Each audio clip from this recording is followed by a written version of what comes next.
Hello friends, welcome back to my channel. তোমাদের সকলকে blog ভিডিওতে স্বাগত জানাই। আজকে ব্লগটা শুরু করছি। তো বন্ধুরা দেখো, আমি এখানে একটি বুটনেক ব্লাউজ ডিজাইন তোমাদের দেখাচ্ছি। তো বন্ধুরা এখানে আমি গলার ফাঁসটা নিয়েছি 3.5 ইঞ্চি আর লম্বাতে নিয়েছি 3 ইঞ্চি নিয়ে আমি এটাকে বেশ সুন্দর করে দাগ দিয়ে রাউন্ড শেপ করে নেব। 1 ইঞ্চির মতো রাউন্ড শেপ দিয়ে নেব। বুটনেক ডিজাইন ছোটো করেই হয়, ছোটো বড়ো যেরকমটাই, তবে তিনের নিচে নামতে হয় না। তো দেখো 3 নিয়ে আমি অপর পিসটা থেকেও সেমভাবে আমি 3 এবং 3.5 ফাঁসে নিয়ে এটাকে রাউন্ড শেপ দিয়ে নিলাম। তো দিয়ে এটাকে এবার মিডল থেকে পুরোটা সম্পূর্ণটা আটকে নেব একটা শিলি দিয়ে, যাতে ওই দিক থেকে এদিকে না লড়ে। তো দেখো আমার এই যে পিসটা সেটা হচ্ছে হাকোবা পিস, হাকোবা শাড়ির যে পিসটা সেটা হয়, তো সেই পিসটা। তো দেখো এখন আমি এটাকে ভাঁজ দিকে রেখে লাইনিংটাকে উপরে রেখে তারপর দেখো আটকে নিচ্ছি। তো আটকে নিয়ে আবার যে গলা রাউন্ডটা দিয়েছি সেই রাউন্ড অনুযায়ী আমি সবটাকে ঘুরিয়ে সিলিয়ে নেব।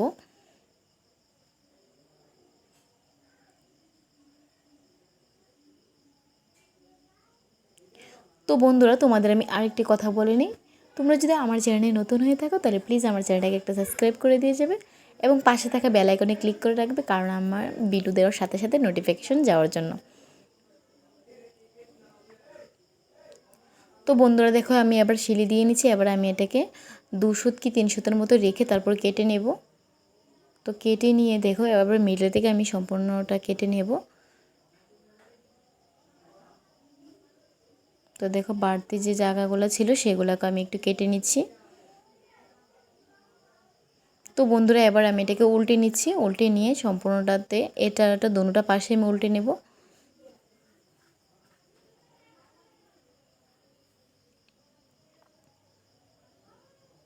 আর আমার এই ভিডিওতে যদি কোনো জায়গা তোমাদের বুঝতে কোনো অসুবিধা হয় তাহলে আমাকে কমেন্টে জানাবে, আমি তোমাদের রিপ্লাই দিয়ে দেব। তো বন্ধুরা দেখো এবার আমি যে শিলির উপরে সেটা চাপ শিলি দিয়ে নেব। শিলির উপর শিলি দিলে সেটাকে বলে চাপ শিলি। তো আমি এখন চাপ শিলিটা দিয়ে নেব। এখানে কোনো আলাদা কোনো পট্টি অ্যাটাচ করব না, শুধু হুক এবং হুকের গড়ের জন্য আলাদা পট্টি অ্যাটাচ করব।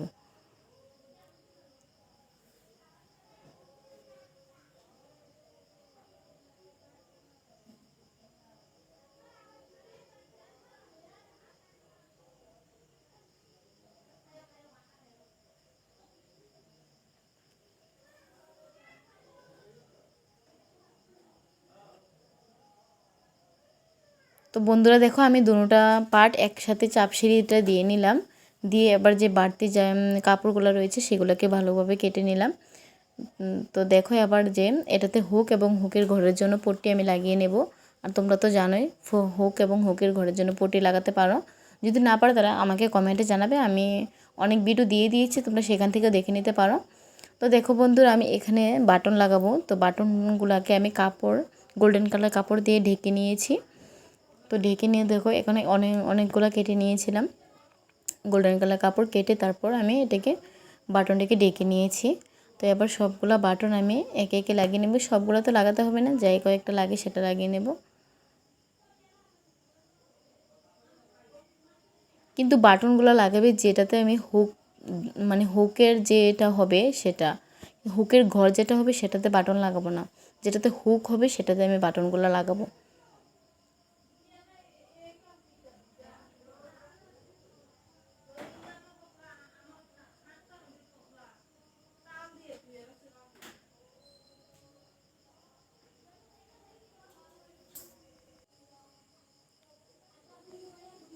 তো বন্ধুরা এভাবে আমি সম্পূর্ণটা বাটন লাগিয়ে নেব।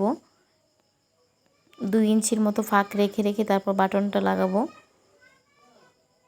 তো দেখো বন্ধুরা আমি 2 ইঞ্চির মতো ফাঁক রেখে রেখে বাটনগুলো লাগাচ্ছি।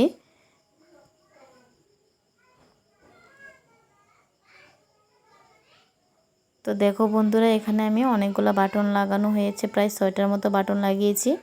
তো আর বাকিটাতে আমি হুকের ঘর করব। আর যে বাটনগুলো লাগিয়েছি সে বাটনগুলোর নিচে আমি হুকটি লাগিয়ে দেব।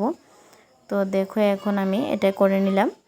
তো তার নিচে যে সর্বশেষ যে বাটনটা রয়েছে তার মিডলে আমি একটি বো দিয়ে দেব। তো বো দেওয়ার জন্য আমি এখানে নেট দেখো এখানে নেটের টুকরো নিয়েছি, লাল কালার নেটের টুকরো নিয়ে তাতে 2 পাশে আমি লাল একটু কাপড় লাগিয়ে দিয়েছি।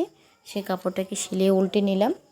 এখন আমি একটা বো বানিয়েছি, আলাদা একটা কাপড় দিয়ে বো বানিয়েছি, কাপড়টাও রেড কালারই। তো তো বানিয়ে এখন আমি যে মিডলে যে বাটনটা ছিল সে বাটনটার মিডলে আমি বউটাকে এবার লাগিয়ে নেব, সুন্দর করে লাগিয়ে নেব। তো বন্ধুরা, আমার এই বুটনিক ব্লাউজ ডিজাইনটি যদি তোমাদের ভালো লাগে থাকে তাহলে ভিডিওটিকে একটা লাইক করে দেবে এবং আরও নতুন নতুন ডিজাইনিং দেখার জন্য আমার চ্যানেলটাকে সাবস্ক্রাইব করে রাখবে। নেক্সট আরেকটি ধামাকাদার ডিজাইনের সাথে দেখা হচ্ছে। ততক্ষণে ভালো থেকো, সুস্থ থেকো এবং সকলকে ধন্যবাদ জানিয়ে ভিডিওটি শেষ করছি।